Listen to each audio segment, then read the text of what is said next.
दोस्त आज फिर से हम लोग एक नए क्वेश्चन को देख रहे हैं। ये क्वेश्चन आपके एग्जाम के लिए मोस्ट है। देखिए क्वेश्चन है कि किसी किले में 1200 जवानों के लिए 15 दिनों की खाद्य सामग्री उपलब्ध है। यदि किले में पहले ही दिन 600 जवान और बढ़ गए तो बताइए वो जो खाद्य सामग्री है अब वो कितने दिन तक चलेगा। यानी मेरे दोस्त इसमें सवाल भी ये था कि यदि अगर 1200 जवान अगर रहता, यानी वो 1200 जवान अगर कोई कैंप में रहता तो वो खाना का जो यूनिट था वो 15 दिन तक आराम से वो 1200 जवान खा सकता था। लेकिन क्या हुआ कि पहले ही दिन 1200 जवान तो था ही, 600 और आ गया। तो देखिए लोग उसकी क्या रहेंगे क्या। तो आपको पता है कि यदि 1200 जवान के लिए खाना बनता तो वो खाना बनता कितने दिन के लिए? 15 दिन में, 15 दिन तक चलता।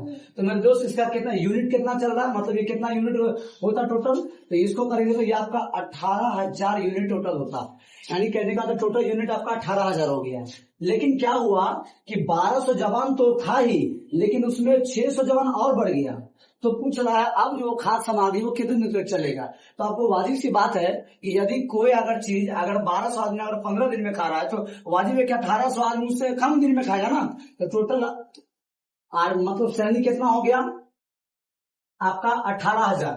तो 18,000 को यदि अगर हम लोग 1800 से अगर भाग कर देंगे तो मेरे दोस्त ये बचेगा 10। यानी ये जो खाद्य सामग्री है चलना था 10 फिर 15 दिन तक, लेकिन वो खाद्य सामग्री अब चलेगा 10 दिन तक ही, क्योंकि उसमें 600 जो जवान थे वो पहले दिन ऐड हो गए।